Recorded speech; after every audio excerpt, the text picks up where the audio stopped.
Hello everyone.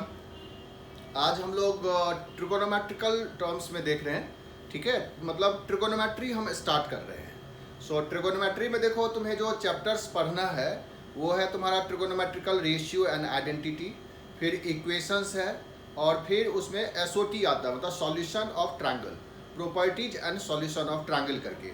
और एक chapter और है जो है इन्वर्स ट्रिगोनोमेट्री, लेकिन इन्वर्स ट्रिगोनोमेट्री हम लोग लास्ट में पढ़ेंगे। थोड़ा बहुत तुमको फंक्शंस का आइडिया हो जाता है तो ट्रिगोनोमेट्री का इन्वर्स पढ़ने में आसान होता है। ठीक है, तो हम सबसे पहले आज ट्रिगोनोमेट्रिकल रेशियो आइडेंटिटी, जो इसका फर्स्ट चैप्टर है, उसको हम लोग आज डिटेल्स में पढ़ने जा रहे हैं। ठीक है, तो इसको देखना। अब हम लोग मेन कोर्स में आ गए। जैसे कि हमको ट्रिगोनोमेट्री पूरा पढ़ना है, अलजेब्रा पूरा पढ़ना है, कोऑर्डिनेट ज्योमेट्री पढ़ना है, को कैलकुलस पढ़ना है, जो कि सेकेंड ईयर में होगा, मतलब 12th में होगा।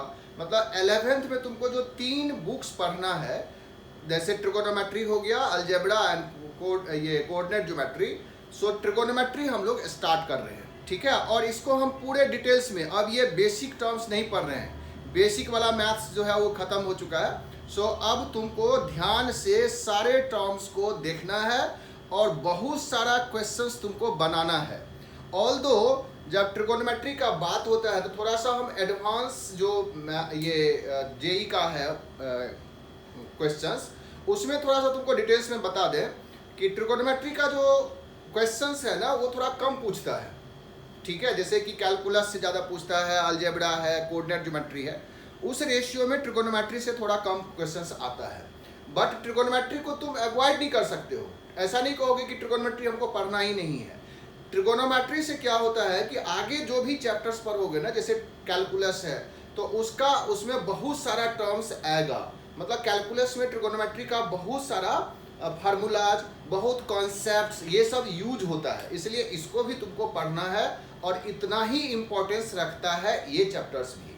ठीक है ना, तो तुमको अब डिटेल्स में हम बता रहे हैं कि ट्रिगोनोमेट्रिकल रेशियो आइडेंटिटी में क्या क्या सब टॉपिक्स आएगा जो हम कवर करेंगे। ठीक है ना, तो कंटिन्यूअस तुम अब ट्रिगोनोमेट्री के सारे लेक्चर्स को सुनो और क्वेश्चंस तुम बनाओ। ठीक है, तो इसमें देखो कि ये 11th का चैप्टर्स है। ठीक है ना, 11th में हम लोग जो ट्रिगोनोमेट्री पढ़ेंगे, ये पहले भी हम बता चुके हैं। ट्रिगोनोमेट्री जो होगा उसमें जो चैप्टर्स है, उसमें फर्स्ट चैप्टर है trigonometric ratio and identity. Ratio and identity, identity मतलब फार्मूला। ठीक है, रेशियो एंड आइडेंटिटी। इस चैप्टर्स के अंदर जो सब टॉपिक कवर होगा वो पहले डिटेल से देखो। तो इसमें हम लोग जो सब टॉपिक कवर करेंगे उसमें सबसे पहले जो बेसिक ट्रिगोनोमेट्रिकल टर्म्स है वो हम देखेंगे। मतलब इसमें आता है कि कैसे हम एंगल को मेजर करते हैं। सो हम लोग फर्स्ट चेक देखेंगे मेजरमेंट ऑफ एंगल। ठीक है ना, एंगल एंड इट्स मेजरमेंट। ठीक है, इट्स मेजरमेंट। सबसे पहले हम इसको देखेंगे, एंगल्स एंड मेजरमेंट। फिर हम देखेंगे रेशियो। ठीक है, सेकंड जो हम लोग देखेंगे वो है रेशियो। फिर हम देखेंगे रेशियो मतलब ट्रिगोनोमेट्रिकल रेशियो। फिर उसका हम देखेंगे ग्राफ। ठीक है, उसके बाद हम लोग देखेंगे इसका पीरियोडिसिटी ऑफ द या periodic properties of trigonometrical functions, periodic property. ठीक है, फिर हम लोग देखेंगे इसमें sign of trigonometrical terms in quadrants. Quadrants के अंदर इसका जो साइन होता है, ठीक है, साइन। फिर हम लोग देखेंगे, ये सारे सब टॉपिक्स है जो हम तुमको इसमें बताएंगे। Domain and range, domain and range. ठीक है, उसके बाद हम लोग इसमें डिस्कस करेंगे जैसे कि फार्मूला जो आइडेंटिटीज है, उस आइडेंटिटीज में हम लोग ट्रिगोनोमेट्रिकल आइडेंटिटी जिसको बोलते हैं, ये जो फर्स्ट टर्म्स है उसको हम लोग देखा। फिर हम लोग देखेंगे ट्रिगोनोमेट्रिकल आइडेंटिटीज, ट्रिगोनोमेट्रिकल आइडेंटिटीज। इस ट्रिगोनोमेट्रिकल आइडेंटिटीज में जैसे पाइथागोरियन ट्रिपलेट है, पाइथागोरियन ट्रिपलेट। ठीक है, इससे जो रिलेटेड फार्मूला होगा उसको हम लोग देखेंगे। इसके बाद हम लोग देखेंगे इसमें compound angle and multiple and सब मल्टीपल एंगल। कंपाउंड एंगल का फॉर्मूला, ठीक है। फिर हम देखेंगे सब मल्टीपल एंड मल्टीपल। फिर हम लोग देखेंगे allied angle concept, allied angle concept, ठीक है। ये सारा टर्म्स हम लोग देखेंगे आइडेंटिटीज में। आइडेंटिटीज में मतलब जो फॉर्मूलाज होगा उसको हम लोग डिस्कस करेंगे और उससे हम क्वेश्चंस को दिखाएंगे कैसे हम लोग क्वेश्चंस को इससे ड्राइव करते हैं। उसके बाद जो हम लोग टर्म्स यूज करेंगे, ठीक है, उसके बाद हम लोग देखेंगे एलिमिनेशन ऑफ थीटा। थीटा को कैसे हम एलिमिनेट करते हैं, एलिमिनेशन ऑफ थीटा। थीटा मतलब जो एंगल होगा उसको कैसे एलिमिनेट करते हैं। उसके बाद हम लोग इसमें टर्म्स देखेंगे कंडीशनल आइडेंटिटी, ठीक है। उसके बाद हम लोग देखेंगे कंडीशनल आइडेंटिटी, कंडीशनल आइडेंटिटी, ठीक है। उसके बाद हम लोग देखेंगे maxima minima, maxima and minima of trigonometric relation,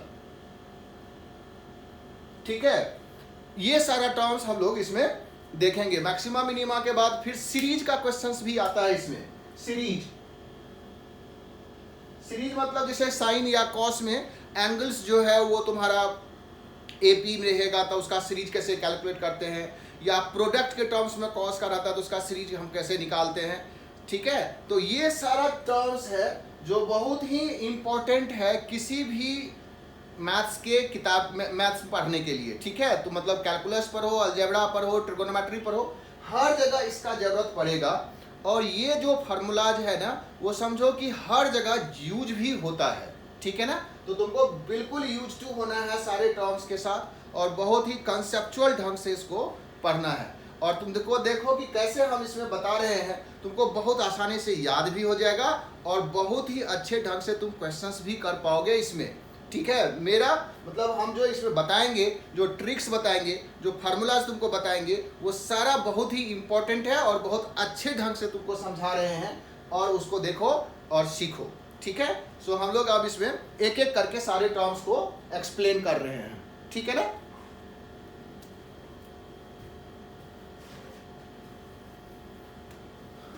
चल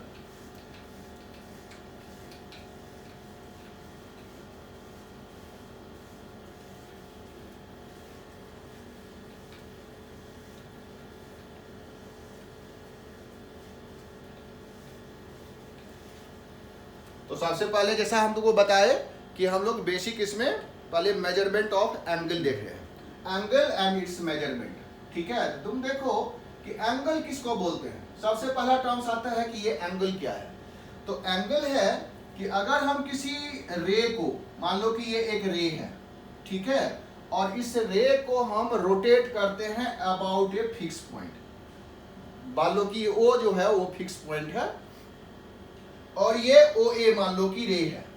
अगर हम इस रे को रोटेट करते हैं, तुम्हारे मन में आ रहा होगा कि इस ओ के अलोंग ओ ए को रोटेट करना है, तो हम रोटेट एंटी क्लॉक में भी कर सकते हैं और हम रोटेट क्लॉकवाइज में भी कर सकते हैं। तो एंटी क्लॉक में इस ओ ए को रोटेट करो और मान लो कि किसी सर्टेन पोजीशन पर ये बी पर आ गया, मतलब ओ बी जो है रोटेशन के बाद किसी सर्टेन प्लेस पर ओ बी पर आ गया। तो कह रहा है कि ओ ए जो है वो फिक्स लाइन से ओ बी का जो रोटेशन के बाद इंक्लिनेशन हुआ, ओ ए के साथ जो ये इंक्लिनेशन है, इस इंक्लिनेशन को ही हम एंगल बोलते हैं, ठीक है ना। So angle is nothing but the inclination of a line या रे which rotates about a fix point either in anti clock और इन क्लॉकवाइज डायरेक्शन, ठीक है। ये फार्मूला, ये डिफिनीशन है। तो हमें ओ ए को फिक्स ले लिया और ओ ए को रोटेट किया और सर्टेन पोजीशंस ओ बी पर आ गया। अभी जो रोटेशन हुआ वो तुम्हारा एंटी क्लॉक में हुआ। तुम्हारे मन में ये हो रहा होगा कि अगर हम ओ ए को ओ के साथ क्लॉकवाइज में रोटेट करते और तब जो बी का पोजीशंस है ठीक है ना, सर्टेन पोजीशंस जो आया बी का मतलब OB का, वो एंगल जो होगा उसको हम, ठीक है, एंटी क्लॉकवाइज डायरेक्शन में होगा। तो ये एंगल और इस एंगल में क्या डिफरेंस हुआ? तो कुछ डिफरेंस नहीं है, दोनों ही एंगल है, लेकिन अगर हम एंटी क्लॉक में रोटेट करते हैं तो इस एंगल को हम पॉजिटिव मानेंगे, और अगर हम क्लॉकवाइज में रोटेट करते हैं तो इस एंगल को हम निगेटिव में मेजर करेंगे। ठीक है ना, ये बेसिक डिफरेंस है। मतलब अगर थीटा पॉजिटिव दिया हुआ है तो तुमको समझना है कि ये एक फिक्स लाइन से रोटेट हुआ होगा एंटी क्लॉकवाइज डायरेक्शन में, और अगर थीटा निगेटिव दिया हुआ है तो तुमको समझना है कि एक फिक्स लाइन से ये क्लॉकवाइज में रोटेशन हुआ होगा। ठीक है, ये डिफरेंस है। मतलब पॉजिटिव है तो एंटी क्लॉक, निगेटिव है क्लॉकवाइज, ये हमारा कन्वेंशन होगा। ठीक है, तो अब कह रहा है कि ये जो एंगल है इसको हम मेजर, जैसे कि थीटा लिखते हैं, थीटा बीटा गामा कुछ भी, इस एक सिंबल दे दो, ABC कुछ भी लिख सकते हैं। ये जो थीटा है इसको हम मेजर कैसे करते हैं? ठीक है, ये एंगल हो गया, इस एंगल को हम मेजर कैसे करेंगे? जैसे कि हमारे पास याद होगा कि या देखा भी होगा कि एक मीटर है, मीटर एक लेंथ का मेजरमेंट है, मीटर एक फिक्स लेंथ है, और उससे हम कहते हैं कि ये 1 मीटर है। वो पूरे इंटरनेशनली वो डिफाइन है। ठीक है ना, कि तुम इंडिया में लो तो वही मीटर होगा, अमेरिका में भी जाओगे तो वही लेंथ 1 मीटर होगा, और उस मीटर में देखा होगा कि स्केलिंग किया हो रहता है। ठीक है, वो छोटे छोटे जो स्केलिंग है वो उसका छोटा यूनिट है, जैसे सेंटीमीटर हो गया, ठीक है, मिलीमीटर हो गया, उस तरह से उसमें स्केलिंग किया रहता है। तो कह रहा है कि वो जो फिक्स लेंथ है उसको तो कोई फिक्स किया होगा ना, ठीक है ना, उसका तो एक रिकमेंडेशन होगा कि इतने लेंथ को हम मानेंगे 1 मीटर। तो उसमें एक सिस्टम बना हुआ है, ठीक है, जिसको हम लोग SI सिस्टम बोलते हैं, या हम लोग FPS सिस्टम पढ़ा होगा, ठीक है, MKS सिस्टम होता है। उसी तरह से एंगल को भी मेजर करने के लिए एक सिस्टम है। ठीक है, उस सिस्टम ने क्या किया कि एक फिक्स एंगल को इतने डिग्री या किसी यूनिट में उसको मेजर किया। तो उसमें क्या है कि तुमको 3 तरह का सिस्टम है।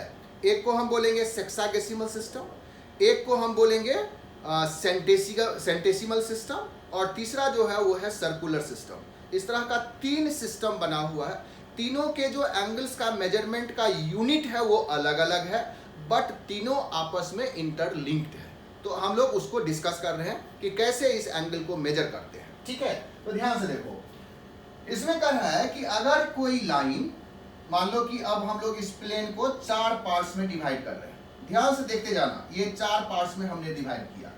ठीक है, 4 पार्ट्स में डिवाइड किया, और ये जो पॉइंट्स O है, इस O से, ठीक है, एक रे हम लोग लिखा, मान लो कि ये रे था, ये फिक्स पॉइंट से इस रे को देख रहे हैं, और ये रे ऐसे रोटेट कर रहा है। ठीक है, तो ये रोटेट करते हुए सपोज करो कि ये B पर आया होगा, और यहां से जो एंगल मेजर हुआ वही एंगल हम लोग मेजर करना चाहते हैं। ठीक है, तो कह रहा है क्या कि ये जो B है वो अगर इस पर परपेंडिकुलर हो जाए, मतलब ये जो लाइन था इस पर ये परपेंडिकुलर हो जाए, तो इसको हम लोग एक क्वाड्रेंट बोलेंगे। ठीक है, क्योंकि ये जो रे है, जो OB है, इसको रोटेट करते करते एक साइकिल कंप्लीट करने के लिए, यहाँ पर आने के लिए हमको देखना पड़ेगा कि इसको हम क्या किए, 4 पार्ट्स में डिवाइड कर दिए, और फर्स्ट पार्ट को बोले एक क्वाड्रेंट, ये हो गया सेकेंड क्वाड्रेंट, ये हो जाएगा सिमिलरली थर्ड, और ये हो गया फोर्थ। मतलब जब लाइन एक दूसरे पर परपेंडिकुलर हो जाए, मतलब ये रे रोटेट करते हुए इस पर परपेंडिकुलर हो जाए, तब जो एंगल होगा इस एंगल को हम बोलेंगे 1 राइट एंगल। ठीक है, अभी देखो, एक राइट एंगल बोलेंगे, ठीक है ना, इस एंगल को बोलेंगे 1 राइट एंगल। ये सबके लिए ट्रू होगा। जब कोई रे इस तरह से परपेंडिकुलर हो जाए तब जो एंगल मेजर हुआ उसको हम बोलेंगे एक राइट एंगल। ऑब्वियस है कि जब हम सेकेंड क्वाड्रेंट में आएंगे, जब ये लाइन इस पर आकर के इस तरह से आ जाए अपोजिट डायरेक्शन में, वही रे है, तब ये सेकेंड मतलब 2 राइट एंगल बनाया, ये सेकेंड राइट एंगल, इसको हम बोलते हैं फर्स्ट क्वाड्रेंट, और जनरली हम इसको Q1 से रिप्रेजेंट करेंगे। Q1 मतलब फर्स्ट क्वाड्रेंट, ये हो गया Q2 मतलब सेकेंड क्वाड्रेंट। उसी तरह से ये रे रोटेट करते हुए यहाँ आ गया, तो 3 क्वाड्रेंट तय किया, इसको हम बोलेंगे third quadrant, that is Q3।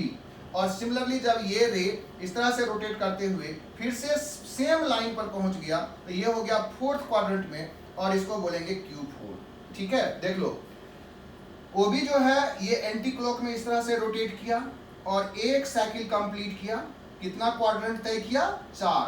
First quadrant, second quadrant, third and fourth. तुम एंगल के टर्म्स में देखोगे तो ये कह रहा है कि first right angle, second right angle, third right angle and fourth right angle.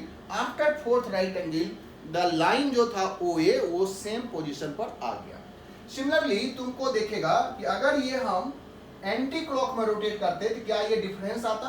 नहीं आता। ठीक है, मान लो कि ये OA है, अब इससे इस डायरेक्शन में रोटेट करवा दो। ठीक है, यहाँ पर आ गया फर्स्ट, लेकिन इसको हम Q4 ही बोलेंगे, एंटी क्लॉक में है। फिर यहाँ से इस पर ये second right angle, third and fourth, मतलब 4 रोटेशंस के बाद चाहे वो क्लॉकवाइज हो या एंटी क्लॉकवाइज हो, 4 क्वाड्रेंट के बाद वो सेम लाइन पर आ जाएगा। डिफरेंस क्या होगा कि जब हम एंटी क्लॉक में रोटेट करेंगे तो जो एंगल होगा उसको पॉजिटिव बोलेंगे और जो क्लॉकवाइज में रोटेशन होगा उस एंगल को हम लोग निगेटिव बोलेंगे। ठीक है, ये निगेटिव वाला एंगल होगा, ये इसका पॉजिटिव वाला एंगल होगा, ये इसमें डिफरेंस है। ठीक है, तो अब इसमें कह रहा है कि जो एंगल था थीटा इसको हम कैसे मेजर करेंगे। तो इसने सिस्टम जो बनाया उसमें पहला सिस्टम है मेजरमेंट ऑफ एंगल का सेक्सागेसिमल सिस्टम। ठीक है, ये नाम लिए सेक्सागेसिमल सिस्टम। इसका जो मेजरमेंट होगा इसमें जो एंगल होगा उसको हम डिग्री में डिफाइन करेंगे, मतलब इसका जो यूनिट है वो है डिग्री। इसको जनरली जो एंगल मेजर करोगे थीटा, जो भी नाम होगा उसके ऊपर में इस तरह से हम लोग सिंबल लगाते हैं, थीटा डिग्री। ठीक है, यूनिट होगा इसका डिग्री। सिस्टम हो गया सेक्सागेसिमल सिस्टम, उसमें एंटी क्लॉक में मेजर करो या क्लॉकवाइज में मेजर करो। कह रहा है क्या कि हम जो फिक्स एंगल एक राइट एंगल था उसको 90 इक्वल पार्ट्स में डिवाइड करो और एक पार्ट्स को 1 डिग्री बोल दो। ठीक है, बहुत सिंपल। कि क्या किया कि यहाँ से जो रोटेट होकर के यहाँ पर आया होगा एक राइट एंगल, इसमें कह रहा है कि ये 90 इक्वल पार्ट्स में डिवाइड कर दो। ठीक है ना, so 1 right angle is divided into 90 equal parts and each part is called 1 degree. ठीक है, in case of sexagesimal measurement 1 right angle is divided into 90 equal parts and each part is called 1 degree. So क्या होगा कि 1 right angle इस case में 1 right angle is equal to 90 degree. ठीक है, इस तरह से हमने मेजर किया कि एक राइट एंगल को 90 डिग्री। अब कह रहा है कि अगर डिग्री से कम मेजरमेंट हुआ तो उसको हम कैसे स्केलिंग करते हैं। जैसे मीटर है, मीटर में फिर उसका सेंटीमीटर आ गया, फिर उसमें देखा होगा छोटा छोटा स्केल और क्या रहता है 1 सेंटीमीटर के बीच में भी, तो उसको बोलते हैं मिलीमीटर। ठीक है ना, तो इस तरह से छोटे छोटे स्केलिंग है। तो कह रहा है कि 1 डिग्री से भी तो कम मेजरमेंट हो सकता है। तो अब क्या किया कि 1 डिग्री जो था मतलब 1/90th पार्ट जो था 1 राइट एंगल का, उसको फिर से 60 इक्वल पार्ट्स में डिवाइड किया। कितना? 60। सो 1 degree is again divided into 60 equal parts and each part is called 1 minute. तो इस केस में क्या हुआ कि 1 डिग्री जो है that is equal to 60 minutes. ये इस तरह से सिंबल लगाते हैं, ऊपर में एक लाइन डैश मतलब मिनट्स है। ठीक है, so 1 degree is equal to 60 minute. अब कह रहा है कि अगर हम मिनट से भी कम मेजरमेंट करें तब क्या होगा। तो अगेन क्या किया कि 1 मिनट को 60 इक्वल पार्ट्स में डिवाइड किया और उसको बोला 1 सेकेंड। ठीक है, सो इस केस में क्या होगा कि 1 minute is equal to 60 second. ठीक है, सेकेंड्स के लिए 2 लाइन ऊपर में डालते हैं, मिनट्स के लिए 1, डिग्री के लिए 0। ठीक है, सो 90 degree, so 1 right angle is 90 degree, 1 degree is 60 minute, 1 minute is 60 second. ठीक है, अब कह रहा है 60 से अगर नीचे हुआ तो क्या करेंगे, तो कह रहा है उसको राउंड कर दो। ठीक है ना, उससे आगे हम सब डिवाइड नहीं करेंगे, राउंड ऑफ कर लेंगे। राउंड ऑफ करके हम मतलब किसी भी एंगल को डिग्री, मिनट, सेकेंड्स के अलावा नहीं मेजर करेंगे। यही इसका सब डिवीजन होगा। सो सेक्सागेसिमल सिस्टम में डिग्री होगा, फिर मिनट्स होगा और फिर सेकेंड्स होगा। जैसे इस तरह से लिखेगा कि 15 डिग्री 20 मिनट 25 सेकेंड। ठीक है ना, इस तरह से टर्म्स लिखा हुआ रहेगा। जैसे ही हमको इस तरह से देगा मतलब सेक्सागेसिमल सिस्टम है और वो डिग्री का मेजरमेंट है। ठीक है, तो 1 डिग्री एक सिस्टम जो है वो ये है मेजरमेंट का। ऑब्वियस है कि अगर डिग्री जैसे 30 डिग्री है तो 30 डिग्री का मतलब हो गया कि इस लाइन से 30 डिग्री एंगल पर मेजर करेंगे एंटी क्लॉक में, और -30 डिग्री होगा तो इसका मतलब है कि इस लाइन से हम -30 डिग्री मेजर करेंगे क्लॉकवाइज में। तो माइनस और प्लस का कन्वेंशन यही है, ठीक है ना। दूसरा जो सिस्टम इसने बनाया वो है तुम्हारा सेंटेसिमल सिस्टम, ठीक है। नेक्स्ट सिस्टम है सेंटेसिमल सिस्टम। सेंटेसिमल सिस्टम में जो यूनिट है वो है ग्रेड। ग्रेड इस तरह से लिखता है, थीटा अगर एंगल है तो इसके पावर में ऐसे जी लगा रहेगा, that is grade. Centesimal system, ठीक है, सेक्सागेसिमल and centesimal. Generally centesimal system जो है वो हम लोग यूज नहीं करते हैं, ये साइंटिफिकल यूज होता है, मतलब ये बहुत ही छोटे यूनिट्स के लिए किया है। हम लोग के केसेस में जो 11th-12th का सिलेबस है उसमें सेक्सागेसिमल और सर्कुलर सिस्टम ही यूज करते हैं। ये जो सेंटेसिमल सिस्टम है उसने क्या किया कि ये जो राइट एंगल था वो तो फिक्स रखा, ठीक है। राइट एंगल को क्या किया कि 100 इक्वल पार्ट्स में डिवाइड किया और एक पार्ट को बोला एक ग्रेड होगा। तो इस केस में 1 राइट एंगल जो है, 1 right angle this is equal to 100 grade हो गया, और फिर एक ग्रेड को 100 पार्ट्स में डिवाइड किया, 100 पार्ट्स में, और उसको बोला मिनट्स। तो इस केस में एक ग्रेड अगर कहेगा तो वो 100 मिनट्स के बराबर होगा। Again 1 minute is divided into 100 equal parts, that is called seconds. तो इस केस में 1 मिनट जो है वो तुम्हारा 100 सेकेंड्स है। ये बहुत ही छोटे छोटे स्केलिंग हो गया, इसलिए इसको साइंटिफिकल, जहाँ पर बहुत ही माइन्यूट लेवल का मेजरमेंट होता है वहाँ पर हम लोग सेंटेसिमल सिस्टम को यूज करते हैं, मतलब ग्रेड में यूज करते हैं। सो इसमें 1 राइट एंगल 100 ग्रेड है, एक ग्रेड जो है वो 100 मिनट है, और 1 मिनट जो है वो 100 सेकेंड्स के बराबर है, ठीक है। ये 2 सिस्टम है। तीसरा सिस्टम जो आया वो है तुम्हारा सर्कुलर सिस्टम, ठीक है। तो next system is circular system. यहाँ पर फिर से एक्सप्लेन कर रहे हैं।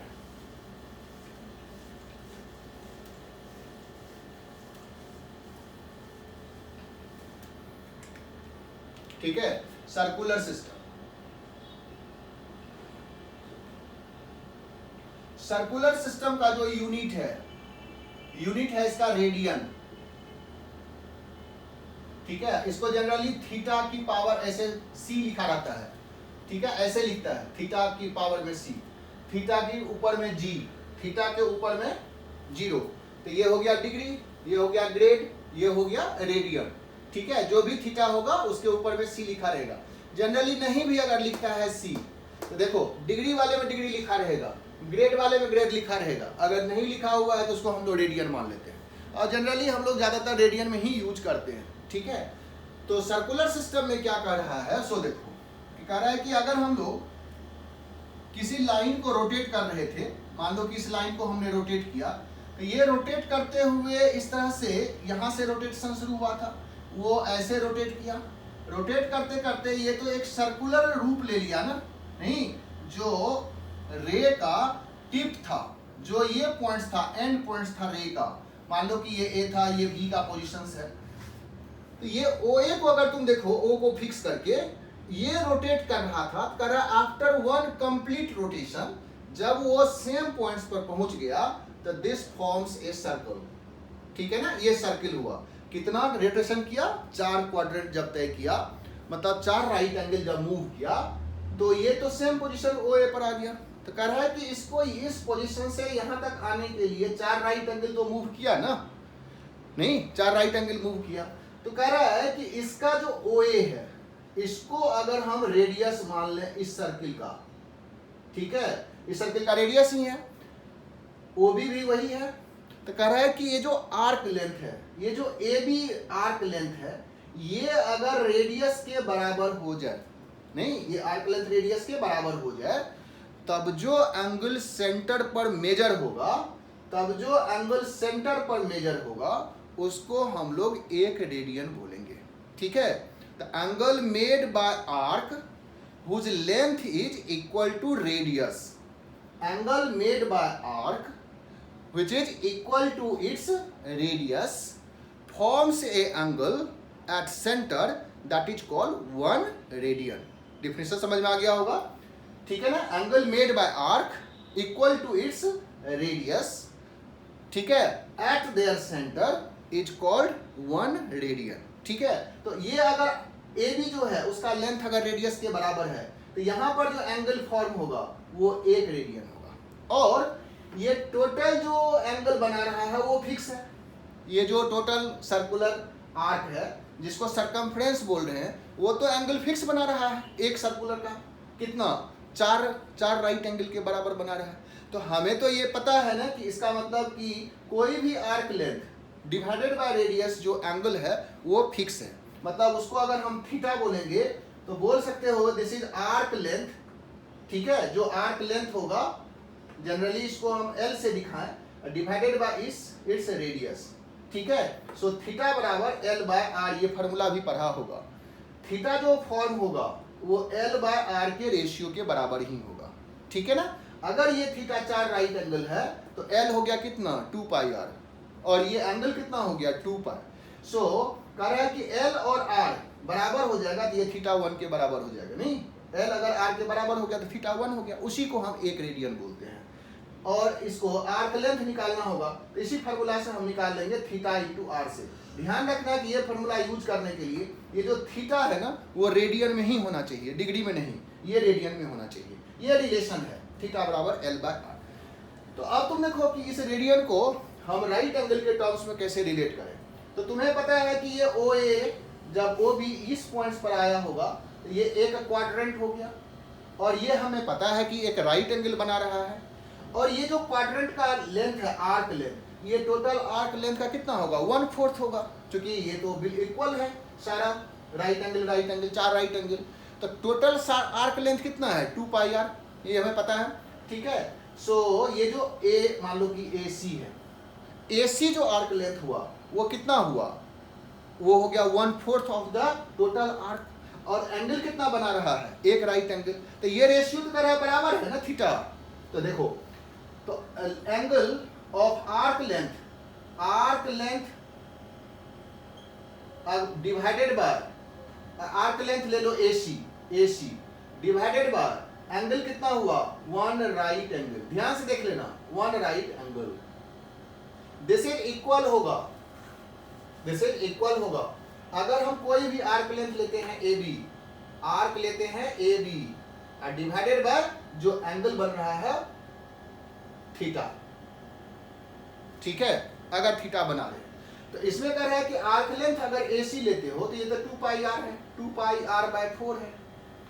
टोटल आर्क लेंथ तुम्हारा 2 पाई आर था, ये 1/4 हो गया तो divided by 4 into 1 right angle. और आर्क लेंथ कर रहा है AB जो है वो रेडियस ले लो, ठीक है, ये R के बराबर ले लो।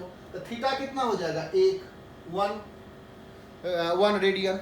नहीं, आर्क लेंथ अगर हम AB ले लेंगे तो थीटा हो जाएगा 1 रेडियन, यही कर रहा है इसका डिफिनीशन के हिसाब से। तो अगर हम लोग यहाँ से R को कैंसिल कर दें, ये 2 और 2 को कैंसिल कर दो, तो देखो इसमें इसको मल्टीप्लाई करके कितना आ गया 1 राइट एंगल, ठीक है। 1 right angle is equal to pi by 2 into radian, that is pi by 2 into c, ठीक है। तो इस केस में एक राइट एंगल जो है वो पाई बाय 2 रेडियन के बराबर है, ठीक है। सो हमें जो सर्कुलर सिस्टम दिया था उसने मेजर किया कि एक राइट एंगल जो है वो पाई बाय 2 रेडियन के बराबर हो गया। अब यही डिफिनेशन से हम लोग तीनों को कोरिलेट कर सकते हैं। मतलब अब हम रेडियन, डिग्री और सेंटीग्रेड ये सब को हम लोग एक साथ मिक्सअप कर सकते हैं, मतलब एक दूसरे से कन्वर्सन हो सकता है। क्या कन्वर्सन हो गया, तो कन्वर्सन देखो क्या क्या टर्म्स में आया। कन्वर्सन अगर देखोगे तो तुम्हारा एक राइट एंगल जो पाई बाय 2 रेडियन है, this is equal to 90 degree, this is equal to 100 grade भी है, ठीक है। अब तुमने देखो कि राइट एंगल में जो रेडियन था उसके अलावा वो छोटा यूनिट नहीं बनाया। फ्रैक्शंस में अगर रहेगा तब हम क्या करेंगे, नहीं तो फ्रैक्शंस वाले को यहाँ से कंप्लीट नहीं किया, मतलब एक रेडियन और राइट एंगल के साथ रिलेट करके छोड़ दिया। लेकिन अगर हमको डिग्री में दिया हुआ हो तो उसको हम रेडियन में अगर कन्वर्ट करना चाहते हैं, मिनट्स में दिया हुआ हो तो रेडियन में कैसे कन्वर्ट करेंगे, सेकेंड्स में दिया हुआ हो तब कैसे हम रेडियन में कन्वर्ट करेंगे। तो कह रहा है कि जो डिग्री का कन्वर्सन अगर तुम्हें पता है तो जो मिनट्स होगा उसको पहले हम डिग्री में कन्वर्ट कर लेंगे, ठीक है। मिनट्स को डिग्री में कैसे, तो यूनिटरी मेथड लगाएंगे, क्योंकि 1 डिग्री जो है वो 60 मिनट है, तो 1 मिनट कितना हो जाएगा 1/60 डिग्री, नहीं तो 1/60 मतलब 160 से डिवाइड कर दो मिनट्स में, और जैसे ही डिग्री आ जाएगा तो 1 डिग्री जो है वो 92 मतलब π/2 रेडियन के बराबर है। 90 डिग्री π/2 रेडियन के बराबर है, तो 1 डिग्री कितना हो जाएगा, तो π/180 डिग्री, π/180, ठीक है। तो इस तरह से हमको कन्वर्जन आना चाहिए। हम सबको क्या करेंगे, पहले इस बेसिक यूनिट में लाएंगे, जो मिनट्स होगा उसको भी डिग्री में, जो सेकंड्स होगा उसको भी डिग्री में लाएंगे, और फिर इस डिग्री से हम रेडियन में कन्वर्ट करेंगे, यही तरीका होगा। सो ऑब्वियस है कि 2 राइट एंगल जो होगा वो पाई रेडियन हो गया, मतलब 180 डिग्री के बराबर हो गया। ये ग्रेड वाले को हम लोग यूज नहीं करते हैं जनरली, इसलिए अब इसको अवॉइड कर दे रहे हैं, ठीक है। सिमिलरली 3 राइट एंगल जो होगा वो कितना आ जाएगा 3π/2 रेडियन, दैट इज 270 डिग्री, ठीक है। 4 राइट एंगल जो होगा 4 right angle that is 2π radian, that is 360 degree, ठीक है। यहाँ से देखो, यहाँ से अगर हम लोग इधर गए यहाँ पर, तो 0 से लेकर के 90 डिग्री बनाए या π/2 रेडियन बनाए, यहाँ से यहाँ आए 180 डिग्री मेजर किए, या नहीं तो पाई रेडियन मेजर किए, यहाँ से यहाँ आए मतलब ये टोटल, ठीक है। यहाँ से ऐसे आए, यहाँ से फिर यहाँ तक आए, कितना ये मेजर किए 370 डिग्री या 3π/2 रेडियन, और फिर यहाँ से यहाँ तक आए तो कितना मेजर किए 360 डिग्री या 2π रेडियन, ठीक है। अब समझ में आ गया होगा कि यहाँ से ऐसे अगर एंटी क्लॉक में मेजर किए 90 डिग्री, फिर यहाँ से यहाँ तक आए 180 डिग्री, फिर 370 डिग्री, फिर 360 डिग्री, और उसके बाद फिर से सेम चीज रिपीट हुआ, ठीक है। उसी तरह से अगर हम लोग क्लॉकवाइज का देखें तो देखो, अगर हम लोग क्लॉकवाइज में देखें तो ये जो रे था यहाँ से ऐसे मेजर किया तो बोलेंगे -90 डिग्री, फिर यहाँ से इस क्वाड्रेंट में यहाँ आ गया तो -180 डिग्री, फिर यहाँ से ऐसे आया, इसका मतलब -270 डिग्री, ठीक है। फिर यहाँ से यहाँ तक आ गया तो बोलेंगे -360 डिग्री। मतलब एंटी क्लॉक में हम क्लॉकवाइज में जो एंगल होगा उसको हम लोग दिखाएंगे कैसे, नेगेटिव में, और जो एंटी क्लॉक में होगा उसको दिखाएंगे पॉजिटिव में। ये इसका कन्वेंशन हमको याद रखना है, ठीक है। और डिग्री को रेडियन में, रेडियन को डिग्री में कैसे कन्वर्ट करते हैं वो हमें पता होना चाहिए। ये है बेसिक एंगल का मेजरमेंट, ठीक है। तो हम लोग इसमें इस मेजरमेंट के हिसाब से कुछ फार्मूला, कुछ क्वेश्चंस कर सकते हैं, ठीक है। कुछ क्वेश्चंस को हम लोग इसमें डिस्कस कर सकते हैं। तो देखो कुछ क्वेश्चंस हम लोग ले रहे हैं। एक तो जैसे कि हमें कहेगा कि कुछ को एंगल को रेडियन में कन्वर्ट करो, इस टाइप का फार्मूला, इस टाइप का भी क्वेश्चंस आता है।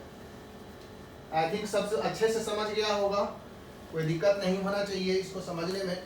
थोड़ा बहुत ये 10th में भी है जिसको तुम कैरी किया होगा, नहीं भी 10th में किया होगा तो अभी अच्छे से तुमको बता दिए हैं, समझ गया होगा। कन्वर्सन कहता है जिससे तुमको कहेगा कि मान लो कि 25 डिग्री है और 15 मिनट है और मान लो 15 सेकेंड है, और कहेगा इसको रेडियन में कन्वर्ट करो, रेडियन में कन्वर्ट करो।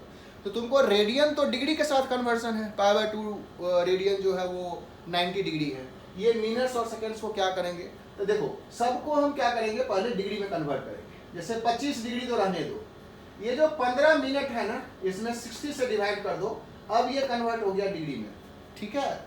और ये जो 15 था इसको 2 बार 60 से डिवाइड कर दो, अब ये आ गया डिग्री में, ठीक है ना। पहले हम क्या किए, इसको मिनट्स में लाए 60 से डिवाइड करके, और फिर 60 से डिवाइड करके हमने सेकेंड्स में ले लिया।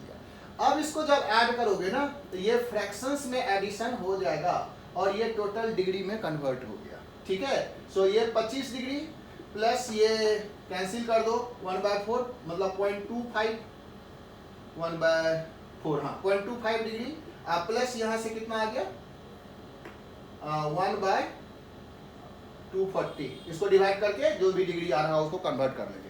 सबको ऐड करके हमने क्या किया 25 पॉइंट जो समथिंग आएगा ये डिग्री में आ गया। अब क्या लिखेंगे हम लोग कि जो 90 डिग्री है वो तो π/2 रेडियन है, ठीक है। 1 डिग्री जो होगा वो π/180 रेडियन के बराबर हो गया। इतना जो 25 इंटू समथिंग समथिंग था ठीक है, ये जो डिग्री है ये आ जाएगा pi by 180 into 25 point something, जो भी रेडियन हो उस तरह से कन्वर्ट कर दिया। ये कन्वर्सन का तरीका होगा, ठीक है ना। सिमिलरली अगर हम लोग को ग्रेड में भी करना रहता तो कर लेते, जनरली हम लोग डिग्री मिनट सेकेंड्स वाले को कन्वर्ट करते हैं, तो ये कन्वर्सन का तरीका है। सिमिलरली अगर हमको ये फ्रैक्शंस में रहता ना, जैसे रहता कि 25.15 डिग्री है, इसका मतलब 25 डिग्री कंप्लीट है, 25 डिग्री हो गया, और ये जो 0.15 डिग्री था उसको हम क्या करेंगे, मिनट्स में कन्वर्ट कर लेंगे, ठीक है। तो उसमें 60 से मल्टीप्लाई कर दो, जैसे 60 से डिवाइड किए थे, 60 से मल्टीप्लाई कर देंगे, और तब लिखेंगे 15 डिग्री, और जो भी आएगा उतना मिनट्स। उसमें भी अगर फ्रैक्शंस आ गया तो उसको फिर से 60 से मल्टीप्लाई करके हम लोग उसको कन्वर्ट कर देंगे सेकेंड्स में। तो ये तरीका है कि अगर हमको फ्रैक्शंस में है तो उसको मिनट डिग्री सेकेंड्स में कैसे कन्वर्ट करना है, और अगर डिग्री मिनट सेकेंड्स में है तो उसको हम फ्रैक्शंस में कैसे कन्वर्ट करते हैं, ठीक है ना। अब हम लोग कुछ एग्जांपल्स लेते हैं। देखो एग्जांपल्स हम लोग इसमें बोल दे रहे हैं कि मान लो कि तुमको कहेगा, एक एग्जांपल्स हम लोग ले रहे हैं कि find the length of an arc of a circle, लिखना है तो लिख सकते हो, find the length of an arc of a circle of radius 5 centimetre making a central angle of 15 degree. मतलब कह रहा है कि एक आर्क है जो 15 डिग्री सेंटर पर एंगल बना रहा है, जिसका रेडियस 5 है, तो उस आर्क का लेंथ बताओ। ये तो बहुत सिंपल हो गया। कोई सर्किल है, इस सर्किल का रेडियस कितना है 5, और कह रहा है कि वो आर्क का लेंथ बताओ जो आर्क सेंटर पर 15 डिग्री का एंगल बना रहा हो, ठीक है। मतलब ये लेंथ बताओ L, R हमको दिया हुआ है, ये थीटा 15 डिग्री है, तो L निकालना है। तो अभी हम लोग थीटा बराबर L बाय R देखे थे, सो L बराबर थीटा इंटू R। लेकिन अभी इसमें जो यूज किए थे उसमें एंगल बताए थे, एंगल तुमको रेडियन में होना चाहिए, नहीं रेडियन में नहीं लोगे तो ये सर्कुलर सिस्टम में मेजरमेंट नहीं होगा। सो थीटा को पहले हम क्या करेंगे, रेडियन में कन्वर्ट करेंगे। तो रेडियन में कन्वर्ट करने के लिए हम लोग फिर से लिखेंगे, चूंकि पाई बाय 2 रेडियन, ठीक है, या 90 डिग्री जो है वो पाई बाय 2 रेडियन है, और 15 डिग्री जो होगा वो पाई बाय 180 इंटू 15 हो जाएगा, ठीक है ना।